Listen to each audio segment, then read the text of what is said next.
Well, at a press event Tuesday, Apple CEO Steve Jobs introduced the latest iteration of the company's MacBook and MacBook Pro portables, and what? This just in, Steve Jobs is still alive. This is all we're going to talk about on Steve's health today. If you want to see this number go higher, just ask him more questions.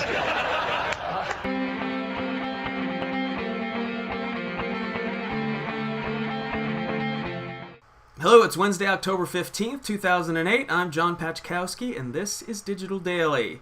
If there was any comic relief during Tuesday's Apple event, it was provided by Microsoft, which played Curly to CEO Steve Jobs' Mo and COO Tim Cook's Larry. Now, when I look at this, frankly, it sends a shiver up my spine.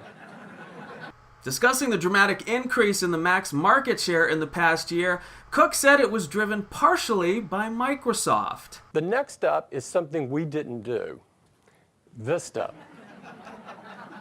Now, you may wonder, why is Vista on the list? Well, I think it's fair to say that Vista hasn't lived up to everything that Microsoft hoped it would.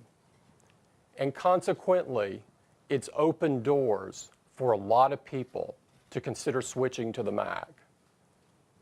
And this has given us an opportunity, and Apple has been the beneficiary of this. Recognize the misfortune of others for what it is, huh, Tim? An opportunity to lift yourself to a higher level. Anyway, according to Cook, 50% of all new Macs sold are purchased by switchers. Moreover, the Mac has outgrown the market for 14 of the last 15 quarters, and 1 out of every $3 spent on computers in U.S. retail is spent on the Mac. Those are some remarkable data points, and one seemingly borne out by the latest PC vendor shipment numbers from Gartner.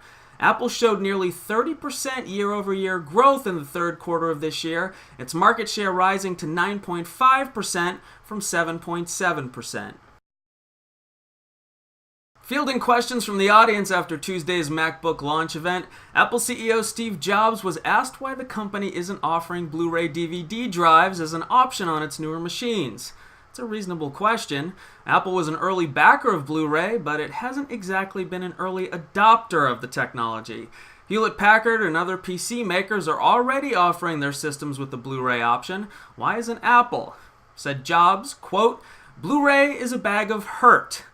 Guess it's going to be a little while longer before we see Blu-ray support in the Mac."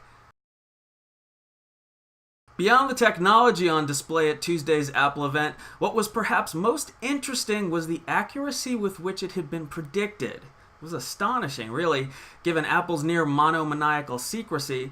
With the exception of that bogus $800 MacBook story, nearly every single rumor voiced in the weeks preceding Tuesday's event was proven true.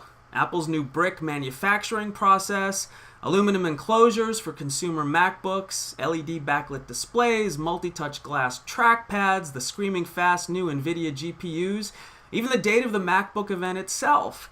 So when CEO Steve Jobs took the stage and said, quote, "We have some exciting new products to show you," most everyone sitting in the audience already had a pretty damn good idea about what they were about to be shown.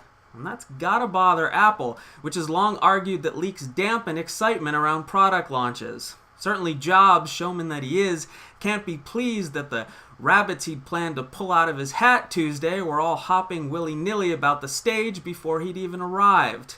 But apparently there's little Apple can do to stop it. Or it's given up trying.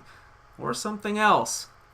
There used to be a saying at Apple, Jobs recalled at our D5 conference. Isn't it funny? A ship that leaks from the top. Perhaps it's time for that saying to be brought back into popular usage. That's it for Digital Daily. Thanks for watching. I'll see you again tomorrow.